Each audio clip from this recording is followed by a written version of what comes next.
Halo semuanya, para pembelajar sejati. Masih bingung gimana caranya mempraktekkan Law of Attraction? Masih bingung bagaimana caranya menjadi magnet uang? Sudah bongkar channel YouTube yang membahas tentang LOA, tetapi tetap tidak maksimal prakteknya? Ingin penjelasan komplitnya? Saya Bagus Baraja sudah buatkan materi komplitnya dalam bentuk video dan audio.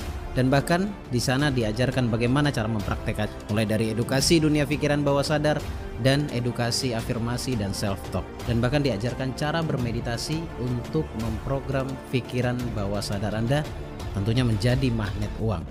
Segera ambil kesempatan emas ini, satu paket video materi magnet uang. Anda juga mendapatkan audio afirmasi program ulang bawah sadar, yaitu audio afirmasi syukur dan audio afirmasi magnet uang. Dan menariknya lagi, free kaos, yaitu Baraja Teaser. Ambil sikap saudaraku, berikan atensi untuk impian Anda dan segera wujudkan impian Anda. Assalamualaikum warahmatullahi wabarakatuh. Assalamualaikum warahmatullahi wabarakatuh. Salam sejahtera untuk kita semuanya. Kali ini bukan video audio tetapi video ya. Terima kasih buat teman-teman yang sudah mampir di channel ini. Yang barusan mampir belum subscribe, segera subscribe dulu. Kemudian jangan lupa di like juga di setiap videonya. Kalau Anda suka silahkan ditonton satu persatu. Dan silahkan komen juga sebanyak mungkin pengalaman Anda menerapkan tentang hukum tarik menarik. Video kali ini bukan video tutorial, bukan video cara ini cara itu, bukan video teknik ini dan teknik itu, bukan video tentang materi ini materi itu. Saya lebih ingin menjelaskan sesuatu. Karena begitu banyak, bahkan ada yang japri ke saya tentang kebenaran hukum tarik menarik ini. Saya jawab sebenarnya singkat sih ya. Singkat bahwa tidak ada yang pasti di dunia ini. Semuanya semu. Karena kepastian itu hanya milik Allah. Kepastian atau kebenaran itu mutlak hanya ada pada Allah. Jadi kita masih bermain di ranah mungkin. Ini perlu digarisbawahi. Ranah mungkin itu berada di pikiran kita. Bagi Allah sesuatu yang pasti. Karena bagi Allah tidak ada yang mustahil. Saya akan menunjukkan 5 asumsi orang tentang kesesatan hukum tarik menarik, tentang kesesatan hukum ketertarikan. Apalagi kalau saya menyebutnya dengan istilah law of attraction, lebih nggak bisa diterima lagi mungkin ya bagi sebagian orang. Tetapi para pemula yang barusan dengar tentang hukum tarik menarik, kamu perlu nonton ini deh, daripada nanti saat masuk belajar separuh perjalanan kamu sudah keluar biaya ikut seminar sana sini, tetapi masih muncul sebuah keraguan. Keraguan yang saya maksud adalah keraguan akan kesesatan. Hari ini banyak banget yang bertanya ke saya, bahkan teman-teman saya sendiri, dan mudah-mudahan video ini juga menjawab ketika teman-teman saya nonton tentang kesesatan yang saya jelaskan, yaitu kesesatan law of attraction, hukum tarik menarik dan lain-lain. Pertama, sebelum saya jelaskan, setidaknya saya akan tunjukkan 5 nanti ya, 5 asumsi kesesatan, sekali lagi asumsi kesesatan tentang hukum tarik menarik. Dan 5 ini akan membuka paradigma Anda. Dan setelah kamu dengarkan 5 ini, saya yakin kalian akan ingin banget untuk belajar ilmu ini. Sebelum saya masuk kepada 5 yang saya maksud tadi, saya ingin berikan gambaran. Jadi hukum tarik menarik itu hukum pasti dan sudah berlaku, paten, tidak bisa diganggu gugat. Kemudian hukum ketertarikan alam semesta ini juga paten, tidak bisa diganggu gugat. Bahkan hukum ini saya menganggapnya adalah sebuah sistem yang Allah ciptakan. Sehingga sistem ini juga tidak perlu bertanya apakah kalian setuju dengan sistem ini ataupun tidak. Kita tidak dimintai persetujuan. Bahkan kita tidak dimintai percaya atau tidak terhadap sistem ini. Allah sudah menyiapkan sistem dan kita adalah bagian dari sistem tersebut. Disebutlah dengan istilah law of attraction. Sebenarnya kalau kita ke Indonesiaan ya, kita artikan ke Indonesia adalah hukum tarik menarik. Dan sebenarnya hukum ini, hukum ketertarikan ini sudah berlaku di zamannya. Di zaman dulu maksud saya. Sudah berlaku. Saya sering mengucapkan dalil yang sering digadang-gadang oleh banyak orang ya, tetapi tidak semuanya mau mencerna ini. Saya mengatakan bahwa Rasulullah itu pernah berpesan, kullu kalam ad-doa, ucapanmu adalah doa. Ucapan kita ini adalah doa. Kenapa kita percaya pada motivator ya? Motivator ngomong langsung kita telan. Bahkan ada dari Eropa, ada dari ini, dari itu, negara ini, negara maju dan lain-lain mengatakannya, langsung kita telan, langsung kita percaya. Tetapi ketika saya mengatakan bahwa Rasulullah juga mengatakan, bahwa Allah juga mengatakan, ana inda dzanni abdi bi, aku sesuai dengan sangka hambaku. Aku sesuai dengan apa yang ada di sangka hambaku. Ini sebenarnya tidak bicara bagaimana bentuk Allah, bukan. Ini bicara bagaimana sangkamu terhadap dirimu sendiri. Kalau sangkamu negatif, maka yang terjadi adalah negatif. Ini hukum semesta yang sudah diciptakan oleh Allah yang saya sebut sistem tadi. Jadi mau percaya tidak percaya, sistem itu terjadi. Mau setuju atau tidak, sistem itu terjadi. Dan tidak ditanyakan kepada kita. Kalau kamu berpikir baik, sebuah manifestasi baik, maka kamu juga akan mendapatkan kebaikan. Garis besarnya seperti itu. Kita bersingkat video ini, saya akan bahas 5 hal asumsi banyak orang yang mengatakan bahwa yang saya jelaskan, baik praktisi yang lainnya yang menjelaskan tentang hukum tarik menarik atau law of attraction ini katanya sesat. Nah, kesesatan itu saya sampai tulis ini ada 5 katanya. Ada 5 ya. Yang pertama, persepsi yang muncul yaitu bertuhankan pada pikiran, tidak bertuhankan kepada Allah. Jadi seakan-akan menghilangkan Tuhan atau menghilangkan nilai ketuhanan itu sendiri. Menurut saya tidak seperti itu. Bahwa orang-orang yang berpikir seperti ini, saya bisa pastikan dia belum belajar sudah menilai. Budayakan ibarat seperti menonton video YouTube, budayakan menonton dulu baru komen. Budayakan belajar dulu baru menilai. Pun belajar juga seberapa dalam, jangan menilai dulu. Ikut dulu, oh Gus Baraja itu sesat dan lain-lain. Tuduhan itu sebenarnya bagi saya nggak ngefek bagi saya. Cuma sebelum menilai sesuatu, alangkah baiknya kamu masuklah ke dalam. Nanti dilihat di sana. Bahkan saya akan bertanya di bagian mananya kesesatannya. Kalau diasumsikan bahwa diasumsikan bertuhankan pada pikiran, tidak. Kita sangat memahami bahwa pikiran yang Allah berikan, Allah ciptakan, dimasukkan ke dalam diri kita, itu adalah ruang data. Pikiran itu terbagi menjadi 2, pikiran sadar dan pikiran bawah sadar. Mungkin bahasa umumnya ya, kalau belum tahu dunia pikiran bawah sadar disebutnya sebagai akal dan hati. Cara kerjanya juga saya jelaskan semuanya di sana. Saya mencoba untuk membuka tirai pemikiran Anda, mendobrak asumsi Anda. Gitu. Jadi kalau dianggap bertuhankan pada pikiran, tidak. Karena saya pribadi menjelaskan banyak hal tentang nilai-nilai ketuhanan. Tetapi tidak diekspos sevulgar seperti di YouTube. Baru kali ini saya menjelaskan ini. Gitu. Jadi ada kuasa Allah di sini. Kalau ada yang mengatakan bahwa yang mengabulkan alam semesta, bukan. Karena kalau kita kejar dengan pertanyaan, siapa yang mencipta alam semesta? Tidak lain tidak bukan adalah Allah. Allah mendesain pikiran kita, Allah mendesain alam semesta yang disajikan kepada kita untuk kita gunakan.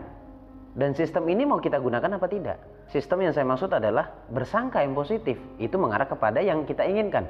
Tetapi sistemnya mau berpikir positif atau negatif, tetap aja itu terjadi. Sesuai dengan apa yang kamu sangkakan. Gitu. Jadi tetap pada akhirnya bukan bertuhankan pada pikiran.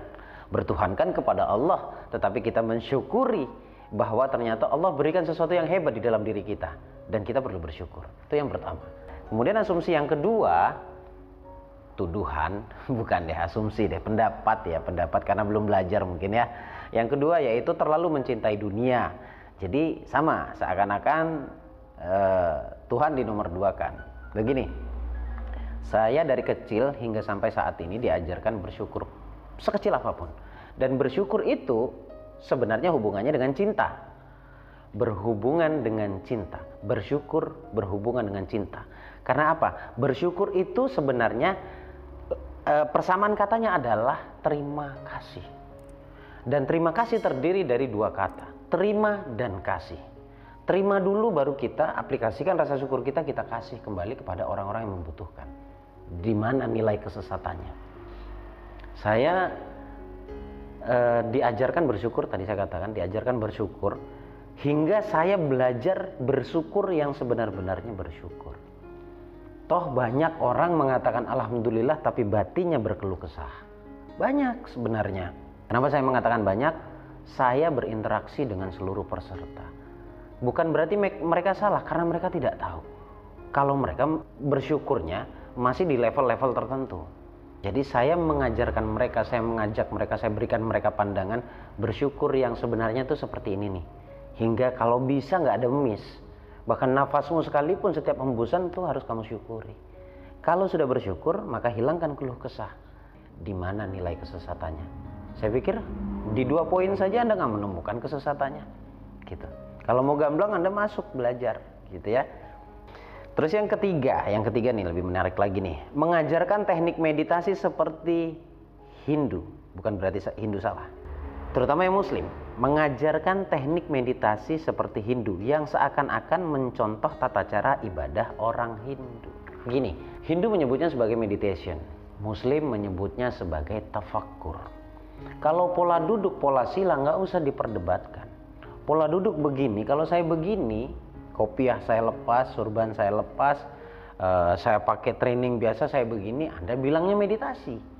Tetapi ketika saya pakai kopiah seperti ini, cakep dah kayak santri ya, santri gadungan ya. Kemudian saya pakai surban, saya pakai sarung, lalu saya duduk begini, Anda nggak akan berpikir saya meditasi. Anda akan berpikir saya berzikir. Jangan tertipu oleh yang kelihatan mata ini. Ini hanya bicara metode dan istilah. Istilah di Hindu disebutnya meditation, meditasi. Di kita disebutnya tafakur atau berzikir. Tafakur itu bermakna berzikir. Ingat, ayo kita luaskan pandangan kita. Anda udah pinter, pikiran kita sudah diluaskan oleh Allah. Jangan disempitkan. Jangan disempitkan. Jadi diluaskan. Mengajarkan meditasi, enggak, itu hanya istilah. Karena saya diajarkan untuk mencintai, meskipun ada perbedaan, baik Hindu, baik Katolik, baik Kristen, baik apapun agamanya. Saya diajarkan untuk mencintai mereka. Mencintai mereka itu ya nggak ada embel-embel, cinta-cinta saja. Perkara mereka akan ikut saya, Muslim, itu hak mereka. Itu bicara hidayah, itu beda hal. Saya bahas tentang meditasi. Meditasi dikatakan seperti Hindu. Kalau saya gunakan teknik meditasi tapi pakaian saya seperti ini, Anda tiba-tiba hilang dari kata meditasi. Anda berpikir bahwa saya tidak sedang bermeditasi, meskipun menurut saya sedang bermeditasi. Jangan ketipu hanya gara-gara istilah. Kita hampir ketipu dengan istilah law of attraction karena nggak familiar. Sama halnya seperti ruqyah. Ruqyah kita langsung iya, kita langsung sepakat. Tetapi ketika saya mengatakan hipnoterapi, masih ada berseberangan di pikiran Anda. Oh, takut ini pengobatannya nggak benar. Jangan cepat menilai hanya gara-gara sebuah istilah. Padahal ruqyah itu juga metodenya sama halnya seperti terapi, hanya bicara isinya saja yang berbeda. Kalau isinya di hipnoterapi adalah kumpulan kata yang kita atur, yang kita sangat berhati-hati untuk kita berikan sugesti kepada klien kita. Sama halnya seperti ruqyah. Ruqyah juga berhati-hati untuk menyampaikan kalimat-kalimat Allah. Kemudian yang keempat, saya sampai tulis ini ya. Yang keempat, menganggap bahwa yang mengabulkan adalah alam semesta. Ini penjelasannya sama seperti yang pertama tadi, seakan-akan bukan Tuhan. Tidak. Sekali lagi kita berada di sebuah sistem. Kita tidak berdaya dengan adanya sistem ini. Kita nggak ditanyain yes or no, setuju atau enggak, percaya atau enggak. Kita nggak ditanya. Ya, kita nggak ditanya. Kebanyakan teman-teman menganggap bahwa hukum tarik-menarik ini adalah bagaimana cara mendapatkan impian. Itu tidak salah, itu benar. Menggunakan teknik ini untuk mendapatkan impian, itu benar. Tetapi ada orang yang tidak sadar, yang sudah mendapatkan impian, yang kata dia tidak menggunakan ilmu ini. Enggak, kalau kita mau ngobrol berdua, pada akhirnya dia menggunakan teknik ini. Karena ini adalah kumpulan data yang terjadi. Dari kumpulan data sehingga menjadi sugesti, menjadi sebuah belief system di hati. Ketika ada satu momentum, energinya kuat, memancarkan kepada alam semesta, dan yang dia inginkan itu ada di alam semesta, maka tarikannya begitu kuat. Gitu. Nah, ini teman-teman yang pemula insya Allah tidak bingung ya. Saya jelaskan menurut daya tangkap Anda, saya sampaikan sesuai nalar Anda. Jadi saya pastikan yang pemula pun paham di sini. Yang kelima, ini nih yang menarik banget ini. Di Loa kita diajarkan berafirmasi atau self talk, di mana afirmasi itu ada kumpulan kata aku sehat, aku baik, aku kaya. Padahal kejadiannya saat itu tidak demikian. Katakanlah saya miskin, tiba-tiba saya diharuskan ngomong mengikuti tekniknya Loa, saya kaya. Gimana itu? Pertama sebuah kebohongan katanya ya. Kedua bisa disebut sombong dan lain-lain. Enggak, bos. Enggak seperti itu. Jadi kenapa kita mengatakan? Karena afirmasi dan self-talk itu adalah harapan. Harapan yang diucapkan, yang diperuntukkan untuk masa depan. Penekanan kata di dalam hati. Hati disebutnya self-talk. Kalau di dalam hati. Ada yang mengatakan inner voice. Kalau diucapkan itu afirmasi. Nah, itu adalah kata yang kita inginkan di masa yang akan datang, sehingga kita formatnya sekarang. Makanya saya mengatakannya adalah program. Kita program. Saya sadar diri kenapa saya mengatakan itu, karena memang saya jelek, karena memang saya miskin, karena memang saya begini dan begitu, sehingga saya punya keinginan untuk jadi lebih baik. Maka saya program pikiran saya dari sekarang. Sebenarnya banyak lagi. Kesimpulannya adalah di Loa juga diajarkan bersyukur, di Loa diajarkan untuk tidak membenci siapapun. Di hukum tarik menarik ini, di pembelajaran saya yang saya sebut dengan istilah rahasia kajaban doa ini, saya menjelaskan banyak hal tentang kebaikan. Diajarkan untuk bersedekah, diajarkan untuk baik sangka, diajarkan untuk saling mencintai, diajarkan untuk memaafkan, dan masih banyak lagi. Jadi semuanya sudah saya jelaskan. Perkara Anda mau belajar ataupun tidak, silahkan. Tetapi saya mau sampaikan satu hal sebelum saya tutup. Banyak orang takut untuk belajar ini dengan alasan takut dosa, takut tidak sesuai dengan ajaran agama. Saya mau tanya balik deh. Kalaupun Anda menghindari takut terhadap pembelajaran ini, apakah Anda tidak takut melakukan dosa yang lain? Banyak dosa yang lain yang jelas-jelas Anda tahu pun masih kita kerjakan. Yang jelas-jelas kita tahu masih kita kerjakan. Kenapa yang belum tahu, kenapa nggak kita masuk untuk belajar? Itu saja saran dari saya. Semoga bermanfaat. Sekali lagi, Anda boleh komen sepengalaman Anda. Saya tanya balik, di mana bagian sesatnya? Saya Bagus Baraja, Al-Fakir Ad-Dhaifillallah. Assalamualaikum warahmatullahi wabarakatuh.